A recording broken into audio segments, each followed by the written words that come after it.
Welcome to Speed City with John Massengale, Les Kaiser, and Jonathan Green. It's the fastest hour on the radio, Speed City. Okay, Trans Am fans, I'm delighted to welcome one of our youngsters and one of our new Trans Am drivers who is racing in the real Trans Am world, but also doing a really good job in the E-Championship. He's a good friend of mine from watching him in F3 and F4. His name, John Paul Southern Jr. And, well, first and foremost, JP, how are you enjoying the transition to Trans Am? I'm loving it, Jonathan. I'm really loving it. Coming from open wheel cars and karting, it's a big transition going into the heavy muscle cars, sports car world. So I've definitely been enjoying it. Our first outing in Daytona, we finished sixth place. We had a really good race there. Unfortunately, in Sebring, we had a plug wire failures, so we were only able to finish 13th in the final. But we've been learning a lot over the course of this coronavirus outbreak quarantine. So in the meantime, I've been training with pit fit training, just getting stronger mentally and physically. It definitely doesn't help being stuck inside all day, but you got to do what you got to do in these times. So, the Trans Am Series amazing. It's amazing. So much history behind it and everything, and with their new videos on YouTube, I've been able to learn more about the history of the series and found a new appreciation with being able to be a part of the journey. So why Trans Am? I mean, like I said, you were pretty much, and you're still a teenager. You're at that age group where F3, F4, road to Indy seems like the more natural thing. So this is an interesting sort of change. So in open wheel, we kind of found that we didn't really have the budget to go any further than F3, and Trans Am was just a better cost-effective route for me personally. It's definitely not for everybody, but in my position, for me personally, it was the right move to make.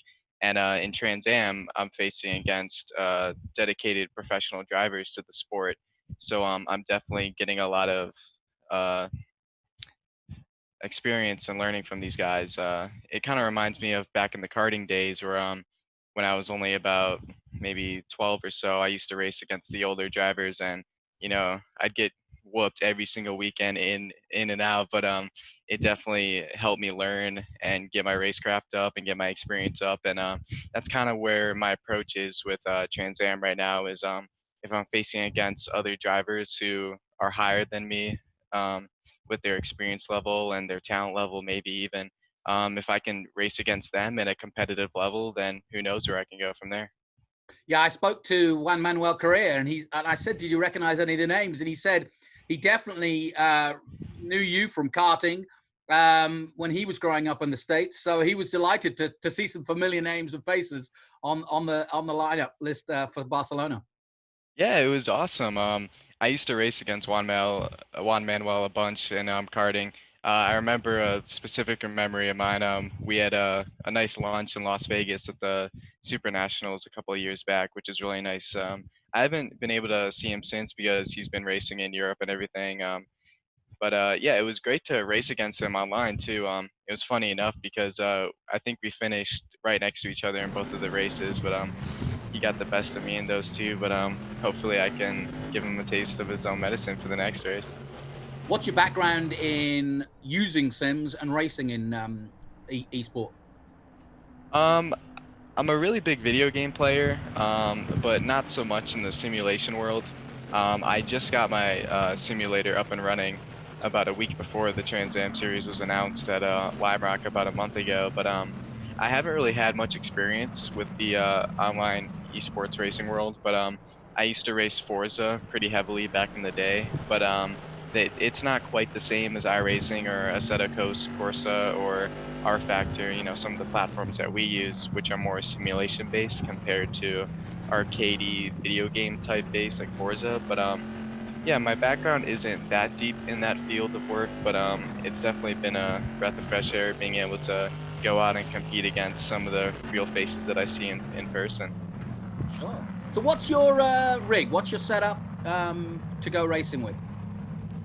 Well, I got the Fanatec CSL Elite 2.5, I believe, for the pedals and wheel.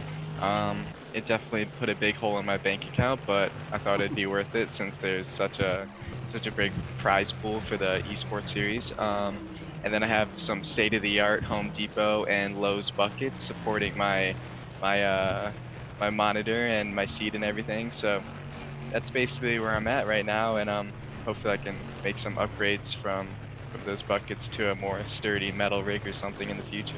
Hey, using Lowe's equipment, is nothing wrong with that. Jimmy Johnson's been sponsored by Lowe's for years. He has. So shout out Lowe's. Hopefully you guys can return the favor, I guess. So, I jokingly said in the commentary that knowing your dad, he's probably enjoying not having to repair your car in the E-Championship. So, is he sitting there helping you or not? No, he's just taking a step back, really. I'll be up in my room doing some of the practice races and some of the practices and everything, and I'll come down to get a drink of water between races, and he'll just be on the couch watching the live stream on his TV. So it's definitely fun at the real world races where we have kind of like a father-son duo going on, where both of us are helping each other out with whether it be setups or on-track advice and everything. But it's kind of nice to just lay back and have fun with the online racing for now. So, JP, like I said, I know a little bit about you because I've followed you in single seaters. But tell me a little bit tell the Trans Am folk a little bit about your background and a kind of rocky road because you almost came to end your career before it had even started in many ways. Yep. So in karting in the early days, I was pretty dominant in karting. I won the Triple Crown Championship in the WKA National Series, and I had won the RoboPong 200 race about a month before my incident. But we were heading into the SCUSA Super Nationals. Some say it's the biggest karting race in the world, but it's definitely up there. We were heading into there with a lot of confidence, trying to secure the win for that race. But unfortunately, our first race, our first practice out actually, my brakes failed, and unfortunately, I had a compound dislocation and fracture in both my ankles and legs, which set me back about 7, 8 months in a wheelchair, which definitely sucked. But I actually came back and won my first race back, and eventually the championship the following year. But yeah, it sucked during that time. I see guys like Robert Wickens and like we mentioned before, Juan Manuel. I see guys like that, and I see how they were mentally strong enough to be able to come back and continue to compete in their fields of work. And it kind of reminded me of how I had to do the same. But unfortunately for me, it was at such a young age. I believe I was in eighth grade or so when it happened. So it definitely matured me a lot as a person, mentally and physically, and definitely shaped me into the driver and athlete and overall person that I am today. And it's interesting because I know that on certainly some of your single-seater cars, you've put a sort of tribute to the people that help you get back to fitness from the hospital. And I thought that was a really nice touch because you haven't forgotten them, and clearly they were a huge part in getting you back on the road. Yep. So featured on our F3 car last season, we had university hospitals.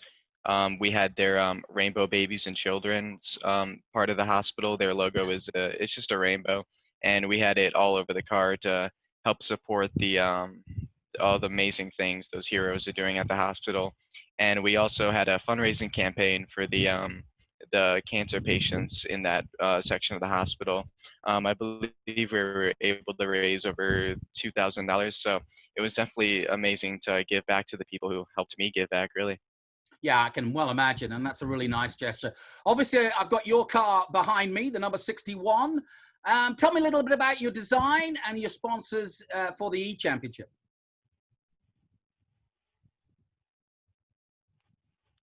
So my sponsors for the E Championship are the same as the real life championship, fortunately. So on board for us this year, we have Moco Express.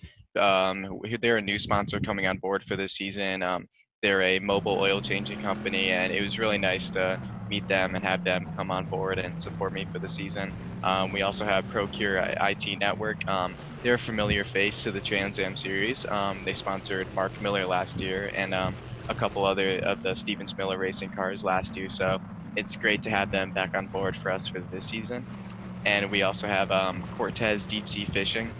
They're a fishing charter out in Florida, and they said they're gonna maybe bring our team on some of the boats and fish this summer. So I'm looking forward to that if that happens. And at least we have Pittsburgh International Ice Complex. They've been a supporter of me for many, many years now.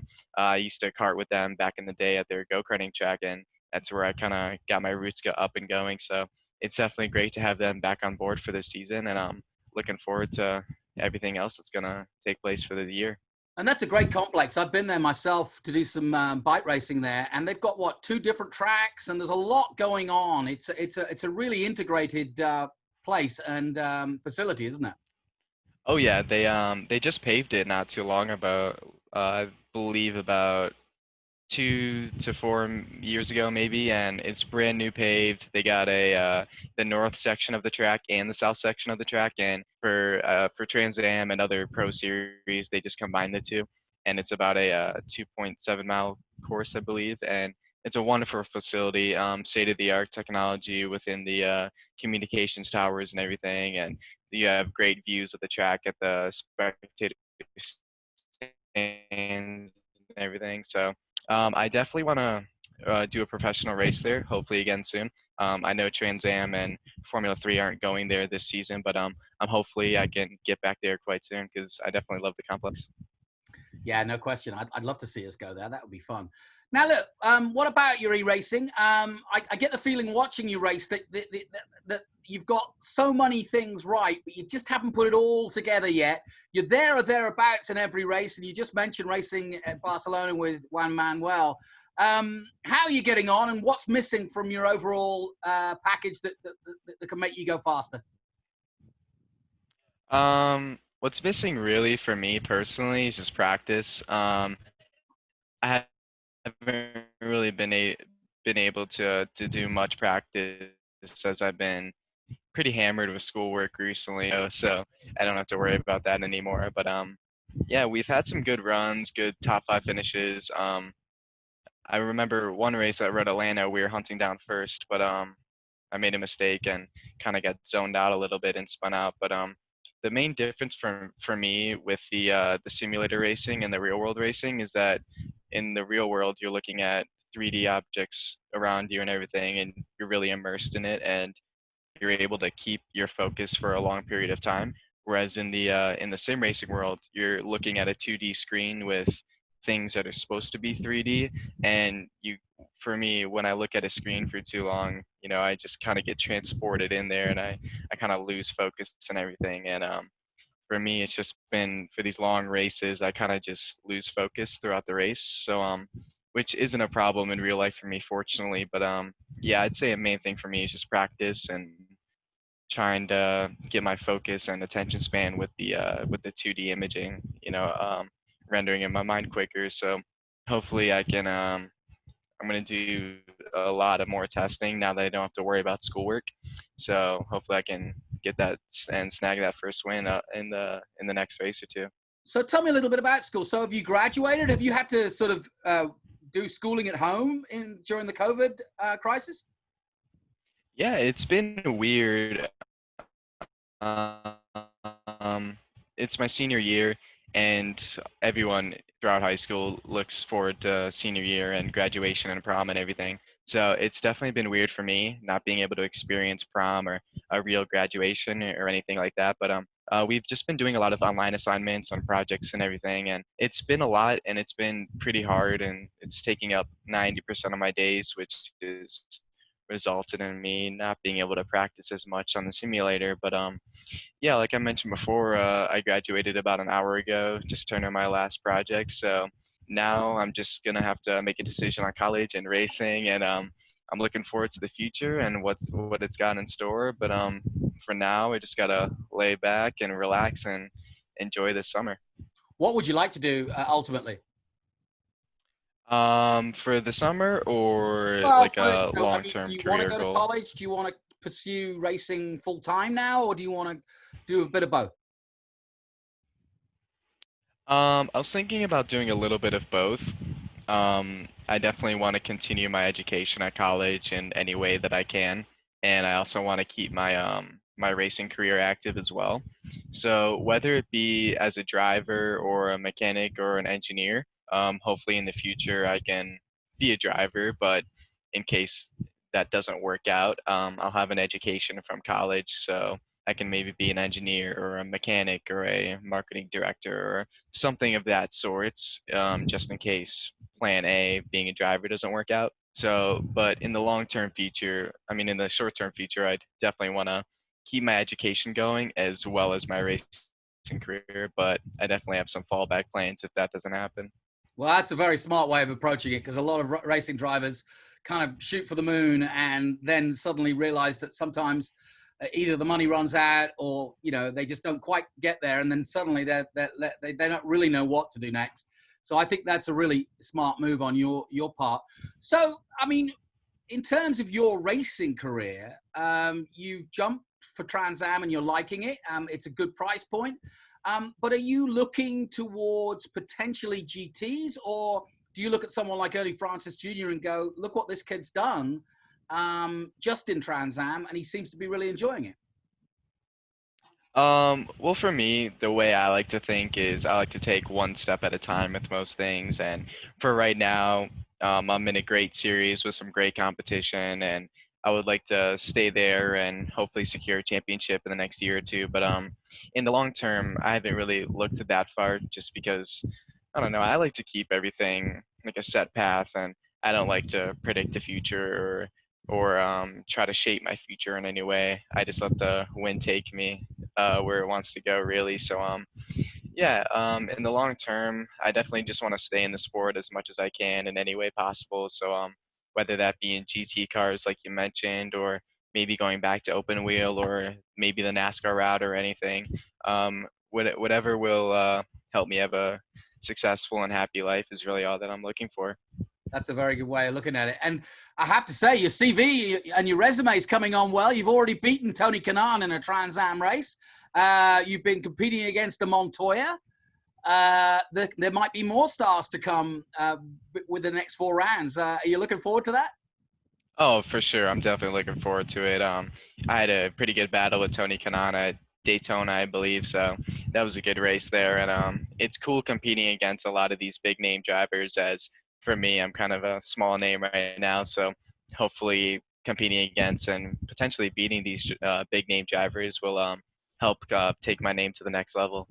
Oh, I couldn't say yeah. I mean, absolutely. And what about your brethren in Formula 3, Formula 4? Is there anybody I should look out for on coming up on the ranks that you know, and give me an inside take on? In Formula 3, definitely look out for Joshua Carr this year. He previously won F4 for last year, so he's definitely on the hunt to try to continue his win streak as of now. And in Formula, I don't really know who's confirmed for this season, but I do know that Dylan Tavella is confirmed for this year, and I believe he's raced the last 2 seasons, and I believe he's still looking for that first win as well. So he's someone that I've raced against in karting for many, many years now, and he's definitely a hungry driver, and he's used to winning. And being in the position that he is now, with no wins yet in the season, I think he's going to be really, really hungry and really going for that first win and potentially a championship for this season. Just earlier today, I was doing the Yak Academy, which is a sort of winter series in Florida. And the names that came out of there were Jeremy Fairbairn, Aiden Yoder, who you know, I'm sure, and who else was Hunter Yaney. Have you heard of any of these cats? I believe I used to race against Jeremy Fairbairn in karting a little bit.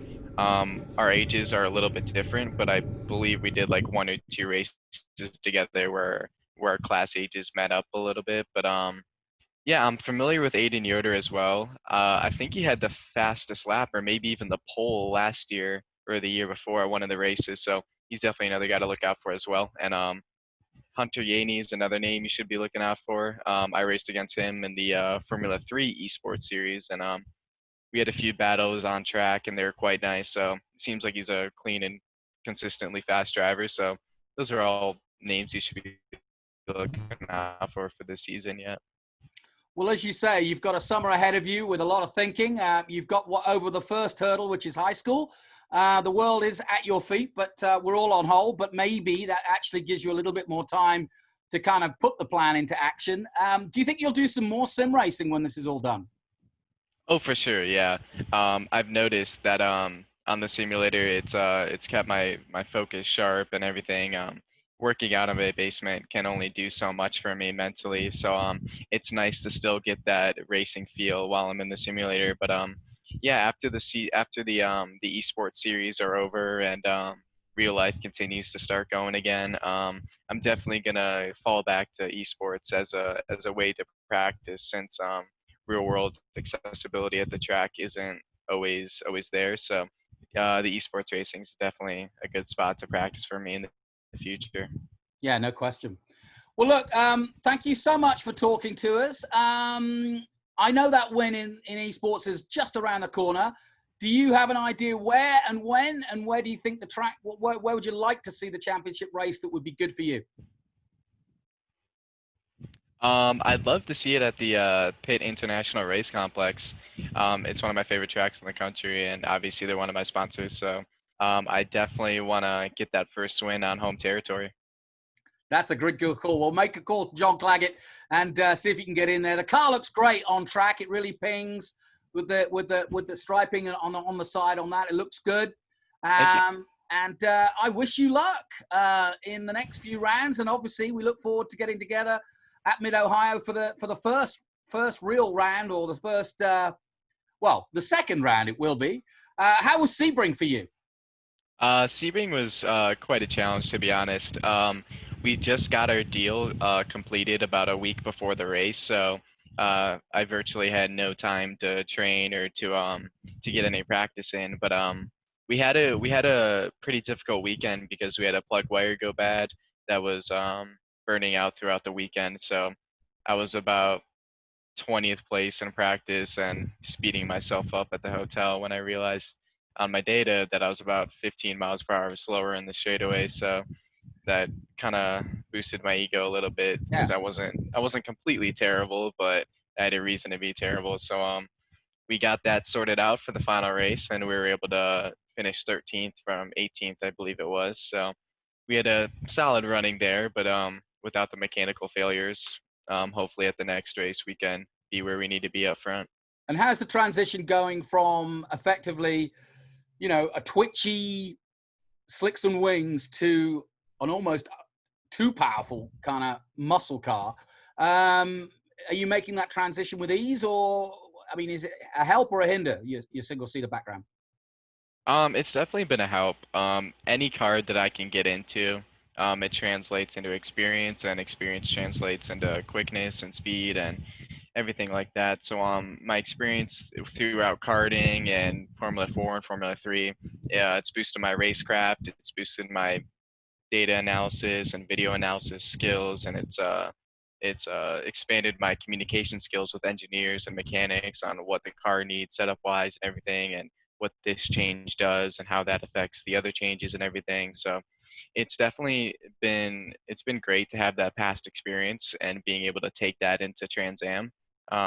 Obviously the cars are much different, but those basic concepts still translate over, and now it's all about tuning the fine details and everything, and just learning the small its and bits and pieces and everything that I need to know from the Trans Am cars. So for what I've been doing is just reviewing data and reviewing setup changes and alignments and all of that, and trying to put that together and compare what the Formula 3 car feels and how the Trans Am car feels and what setup changes do what from which cars. So it's definitely been a learning curve, but a welcomed one. So Well, listen, you're doing a great job paddling it out there, and I hope you can get in onto the podium for round 5 at Riverside. That's going to be interesting. You looking forward to going there?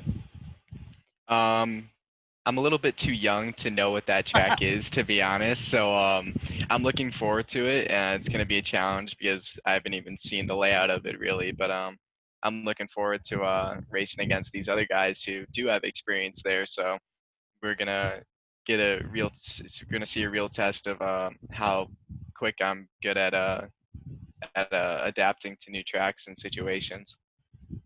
Well, listen, JP, thank you so much for spending some time with us here with Trans Am. We've been enjoyed watching you, and keep going. I'm sure that race win's around the corner, and let's see if we can get you back in contention for the overall title.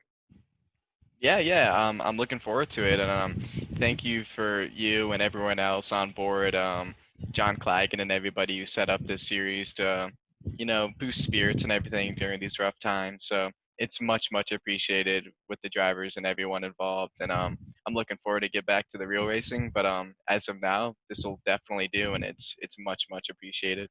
Well, on behalf of the whole Trans Am community, congratulations on graduating. Thank you. The real work starts now, I hate to say, but don't worry. You've got over the first hurdle. The world is your oyster. And JP Southern, finally, just let everybody know where they can catch up with you in social media-wise and, sponsor-wise. All right. You guys can follow me on Instagram at JP_Southern. My Twitter is JPSouthern20, YouTube JP Southern. You can find me on all social medias, Facebook and everything like that. I want to say a big thank you to my sponsors, Moco Express, Procure IT Network, Cortez Deep Sea Fishing, and Pittsburgh International Race Complex. A big thank you to Stevens Miller Racing for even giving me this opportunity to present myself in this series. And I'm looking forward to seeing you all back on the track soon. Well, great. Thanks, JP. And if you do go deep sea fishing, I'm in. Awesome. Looking forward to it. Hey, thanks for your time. Appreciate it, mate. And have a good weekend. Have a good Memorial weekend. Stay safe and keep on trucking. Thank you. You as well.